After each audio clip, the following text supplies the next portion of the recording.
አሳዛኙ የዳጣዬ የመጨረሻ እልፈተ ህይወት አቶ ደረጀንም ሆነ ወይዘሮ ማርታን እንዲሁም ሰላምን ሁሉንም ልባቸውን ሀዘን ሞልታ የሄደችው ዳጣዬ እንግዲህ ሁሉም ፍቅር ያላት በነ ምሳሌም ቤት ስትሄድ እንዲሁም ደግሞ በዚህ ቤት ውስጥ ከወይዘሮ ማርታ እስከ ዘበኛው እስከ ገዙ እስከ ሁላቸውም ውሃዬ በምጥን ሁላቸውም የነዚህ ሁሉም ፍቅር ያላት ስትሆን አሁን በተለይ አቶ ደረጀ ትልቅ ጥፋትና ስህተት መፈጸማቸው እየተናደዱ ይገኛሉ። በእርግጥ እዚህ ጋር ልንማር የሚገባን ምንድነው? አንድን ነገር ቶሎ ብሎ ለሰዎችን መናገር እንዳለብን ነው። ምክንያቱም አሁን ዳጣ ለዚህ የደረሰችው አባቷን ስታገኝ ምንም ያህል ስሜት ባይሰማትም ግን እናቷን ለማግኘት ከአንድ ዓመት በላይ ቀጠሮ በመያዝ ነገ፣ ዛሬ፣ ሳምንት፣ ቀጣይ የተባለች ውስጧ ልቧ ድረስ ሰርስሮ ገብቶ ምን አይነት ትሆን እያለች ዘላለም እየጠየቀች ውስጧን ለማንም ሳትናገር ከዚህ ላይ አንዳንድ ጥያቄ ወይዘሮ ማርታ ባፋጠጧት ቁጥር እየተጨናነቀች ውስጧን ጭንቀት ትልቅ ጭንቀት ፈጥራለች። ይህ የሆነው እንግዲህ ጊዜያቶችን እየሰጡ ከማራዘም እንደሆነ ነው። አቶ ደረጀ ይህን ነገር ካወቁ በኋላ በሚስጥር ብለው ወዲያውኑ ቀለል አድርገው ነግረዋት ቢሆን እሷም ገና ሰላምን ሳትቀርባት በፊት እያወቀች ቀስ እያለች ትቀርባት ነበር።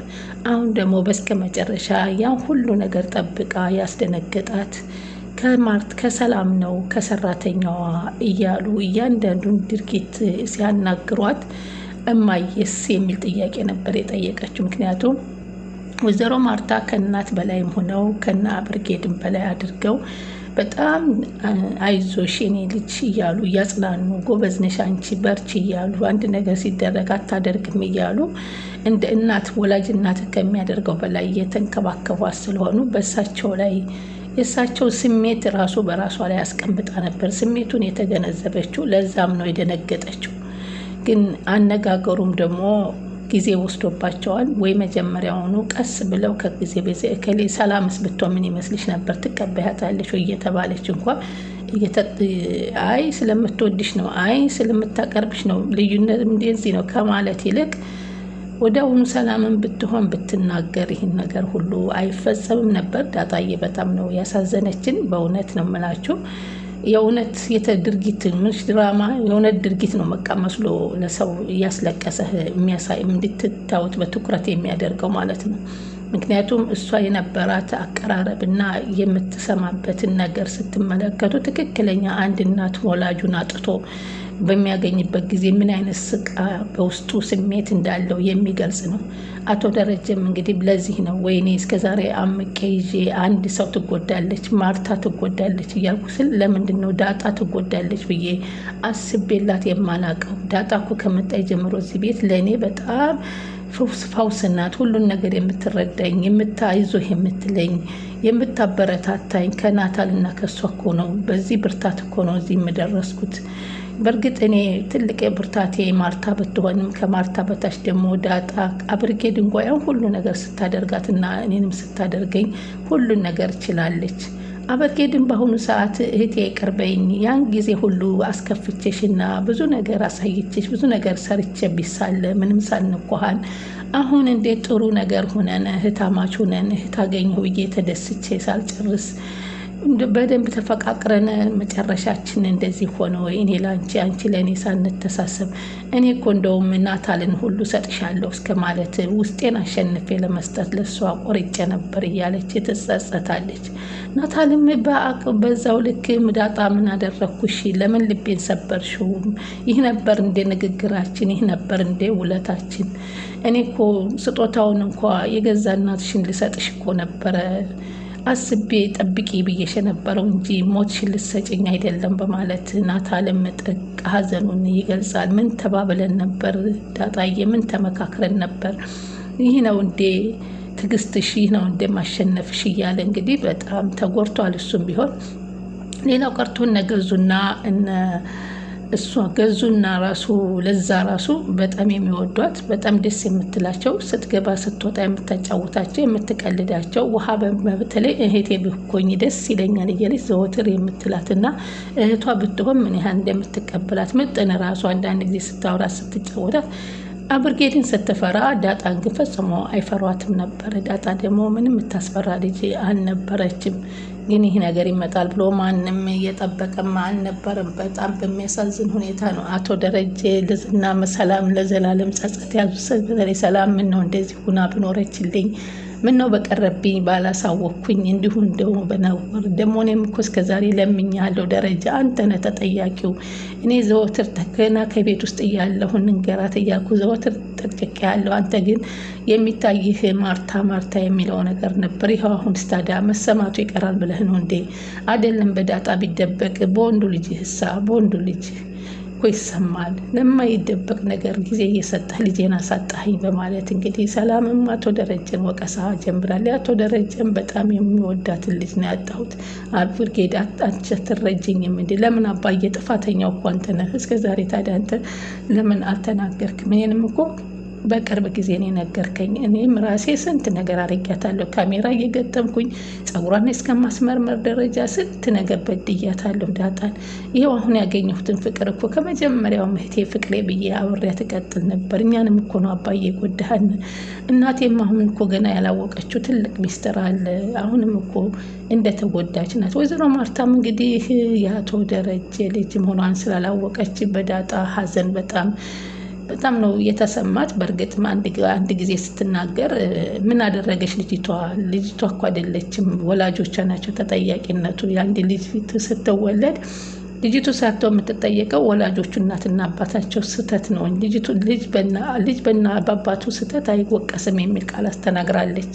ቢሆንም አሁን ዳጣ ሁሉ ነገራና እንትን የደረሰባት እስከ ዛሬ ያመቀችውና የተቆጣጠረችው ቤቱን ለቅቄ ልሂድ እስከ ማለት የደረሰችበት ሰዓትም ነበራት። እንግዲህ የወይዘሮ ማርታ እህትም መጠጣ ሳለ ትኩረት አድርጋ አንዴ ሰረቀች፣ አንዴ ያሰረቀችኝ፣ አንዴ ቀረጸቻችሁ ካሜራ እያለች ብዙ ነገር ፈተና ተፈትናለች ዳጣ እዛ ቤት ውስጥ ያንን ሁሉ ነገር ግን በአቶ ደረጀ ብርታት ተይ በቃ ልጅ አታደርግም እያሉ እንኳ እየተከራከሩ በግልጹ እዚህ አድርሰዋት ነበር። ግን ይህን አልጠበቁትም። ሰላም ወደ ቻናል የተከታታዮች ሰላማችሁ በያላችሁበት ይብዛ። ለቻናላችን አዲስ የሆናችሁ ሰብስክራይብ፣ ላይክ፣ ሼር እያደረጋችሁ አበረታቱኝ። ቪዲዮውን ከመጀመራችሁ በፊት ላይክ እያደረጋችሁ እና በደንብ ደግሞ ስለምትከታተሉኝ ከልብ አመሰግናችኋለሁ። ዳጣ ቀጣይ ፓርቲ ዘመተና ዳጣዬ እንግዲህ ሆስፒታል ስትታከም ቆይታ ባለመቻሏ እንግዲህ ህይወቷ አልፏል። ዶክተሮቹም የቻላችሁን አድርጉ እያለ አቶ ደረጀና ናታልን ቢማጸኑም ግን እንግዲህ እኛ የቻልነውን አድርገናል፣ ሁሉ ነገር ከፈጣሪ ነው በሚል ነበር መልስ የተመለሰው። ያልጠበቁት ሀዘን የደረሰባቸው እንግዲህ ምን ማድረግ አልተቻለም። በተለይ ሰላም በቃ ውስጧ በጣም ተጎድቷል። ወይዘሮ ማርታም ሁላቸውም በቤተሰቡ በሙሉ ላይ ነው ጥልቅ ሀዘን ጥላባቸው የሄደችው በሚያሳዝን ሁኔታ። እንግዲህ ፈጣሪ ይማራት ነው የሚባለው። በእርግጥ ግን ይሄ ነገር በጣም ትልቅ ትምህርት አለው ብለን ነው የምናስበው። አንዳንድ ጊዜ የራሳችንን የአንዱኛውን ሀሳብ ሰዎች ይጎዳሉ ብለን ስናይ ያኛውን ደግሞ ባለጉዳይ እየጎዳ ነው እንደሆነና ቶሎ እስካሁን ይሄው ነገር ሁሉ ከዚህ መድረሱ ለማይቀር ይህን ሁሉ አንድ አመት በላይ ሙሉ ከእናቶ ደረጀ ቤት ስትቀመጥ ያ ሁሉ በድብብቆች ከመቀመጥ በግልጽ ወዲያውኑ እንደመጣች እንግዲህ የተፈጠረ ተፈጥሯ ስህተት ነው። እኔም አስቤው አይደለም ሳላስበው ነው። አንቺ ለዱባይ ለትምህርት ቤት እንደሄድሽ ስለሆነ የተፈጸመው። ይሄንም ደግሞ ወንድ ልጅ ነኝ ጠጥቼ ነበረ የሰራሁትን ስህተት ግን ልንገርሽ ብሎ መናገር ነበረባቸው። ግን እንዳይናገሩ ደግሞ ያገዳቸው ሁለተኛ ስህተት መፈጸማቸው ነው ከሰላም ጋር። አሁንም የወንዱ ልጅ አባት እሳቸው መሆናቸው ነው። ቢሆንም ግን አንድ ጊዜ አንድ ነገር ለፈሰሰ አይታፈስም። ወዲያውኑ እልባት መኖር እንዳለበት ነው በዳጣ በኩል ያለውን የምንመለከተው። እልባት ሊኖረው ይገባል። አንድ ነገር ወዲያውኑ ጊዜ መስጠት ምንም እንደማያገለግል ያስየንበት ነው። እንግዲህ በእውነት ትናንትና ራሱ ዳጣ እንዴት ትሆናለች ብላ ስላላሰበ አብርጌድ እኔ ታገባኛለህ እህቴ ከኔ በፊት ያፈቀርኩህ እኔ ነኝ እያለች ሁሉ እየተከራከረችው ነበረ። ወይዘሮ ማርታም በተደጋጋሚ አብርጌድን እንዲያገባላት ብትጥርም እሱ ደግሞ አብርጌድን እወዳታለሁ እንጂ አላፈቅራትም የሚል መልስ ነበር ሲሰጥ የነበረው። ስለዚህ ሰው ደግሞ እወዳለሁ እንጂ ካላፈቀረ ግድ አግባ እንደማይባል አቶ ደረጀን በተደጋጋሚ ይናገሩ ነበረ። ወላሂ በእውነት ቀጣዩ ምን እንደሚከሰት በጣም አሳዛኝ ነው። እስኪ ካሁን በኋላ እስኪ ዳጣ በምን ትተካለች? ምንም የምትተካ ነገር አይደለም። እውነት ግን ፈጣሪ አይቁረጥባት እያልን ነበር። ትናንትና እንግዲህ ሆስፒታል አንስተው ሲያስገቧት የመጨረሻውም እንግዲህ ከአባቷ ላይ ነው ፓላራይዝ ሆና ወደቀችባቸው። ሆስፒታል ስትሄድ እንደተጎዳች ነበር የተነገረ። ምክንያቱም ለብዙ ሰዓት ያክል ሰቀቀን ላይ ነበረች። ከሰላም መልስ ወደ አቶ ደረጀ፣ ከአቶ ደረጀ መልስ ላይ እያሉ ደግሞ የወይዘሮ ማርታ ድንገት መምጣት፣ ይህ ነገር ሁሉ ልቧ ድንጋጤ ውስጥ እንዲገቡ አድርጓታል። እንደገና ደግሞ አንዴ ከሰላም ቤት ነው ያለችው እናትሽ፣ አንዴ የሰላም ጎረቤት ናት እናትሽ የሚለው ነገር ያወዛግቧታል እና ራሷን መቆጣጠር እንዳቃታት ነበረ። እንደውም አንድ ጊዜስ መኪናውን ክፈትልኝና ወጥቼ ልተንፍስ ታፈንኩኝ እያለ መኪና ውስጥ ሁሉ ህይወቷ ሊያልፍ የነበረው ከአቶ ደረጀ መኪና ውስጥ እያለች ነበር። ተጨናነኩኝ አባዬ፣ አረ ልሞት ነው አባዬ፣ በቃ ክፈትልኝ መስኮቱን ልውጣ ልሂድ እስከ ማለት የደረሰ ይህ ሁሉ እንግዲህ ብዙ ለአመታት ያክል እያመጣች እያገባች ሌሊትን በህልም አለች እኮ ባለፈው በህልሜ አይሻለሁኝ፣ ታለብሽኛለች፣ ታጎርሽኛለች፣ ሰላም ያንቺ ነገር ምንድን ነው እያለች ይህን ሁሉ ምልክቶች ስትገልጽላት እናትሽ በሆን ምን ይመስልሻል እያለች ቀስ ቀስ እያደረገች ብትገልጽላት ኑሮ በጣም ደስ ይላት ነበር። በእርግጥ ወንድም አለሽ፣ ወንድ ልጅ አለሽ፣ ህፃን ነው ስትባል ራሱ እያለች ማዳመጥ፣ ወንድ ልጅ መኖሩ ወንድም መኖሩ ደስ አላት። እህት በእነ ውሃ በኩል ማግኘቷን ተደሰተች። ሆኖም ግን ህፃን ነው ስትባል ደግሞ ትንሽ የመጠርጠር ነገር አጋጥሟት ነበረ። ብቻ ከባድ ነው በእውነት ነው የምላችሁ። በዳጣ ላይ በትላንትናው ያየነው ነገር በራሳችን ላይ ቢደርስ ብለን ብናስበው በጣም ከባድ የሆነ ነገር ነበረ።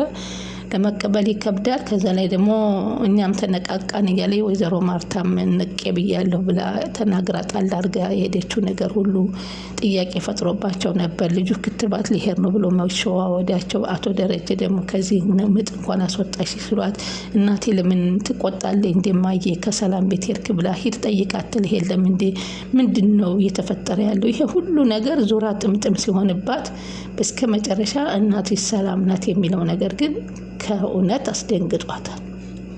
ከእውነት ያልጠበቀችው ነገር ስለሆነ ወይ ከዚህ በፊት ሰላም እናትሽ ልትሆን ትችል ይሆናል እያሉ ምንጭ ቢሰጧት ይሻል ነበር፣ ስለምትወድሽ ስለምታፈቅሽ ከማለት ማለት ነው። እና ብቻ ከባድ ነበረ። እንግዲህ ዳጣዬ ምን እንበላት፣ በጣም የምታሳዝነው እውነት የእውነት በእሷ ቦታ ላይ ሆናችሁ ማናቸውም ሰው ቢያይ በጣም ይጨንቃል። በእውነት ነው የምላችሁ፣ በጣም ያማልም ይጨንቃልም። ያላሰባችሁት ነገር ሲከሰት እንግዲህ ምን አስባችሁታል? እዛው አጠገቧ ተቀምጣ ስታበላት ኑራ አንድ በሰራተኝነት እየሰራ እያየቻት ከዛም በኋላ ወልዳ ወጥታ እየሄደ እየጠየቀቻት ያለ ሴትዮ ለምን እስከ ዛሬ አትነግረኝም የሚለውም ደግሞ አለባት። ለምን አታሳውቁኝ? ቢያንስ በሚስጥር መነገር ነበር። የአባቷ በሚስጥር ሰምታ ዝም ብላ የለም እንኳን አይደለም እሷ እኮ አብርጌድ እንኳ ዳጣችን ያትብላ ምንም ቢከፋትም ምንም ቢላትም እንግዲህ አንድ የተፈጸመ ነገር ሆኖ እናቷን ለማሳመንና የእናቷን ነገር ስታስበው ቢያማትም እየተቋቋመች እየሄደች ነበረ። እንግዲህ ቻናሉን ሰብስክራይብ እያደረጉ እየጠብቁን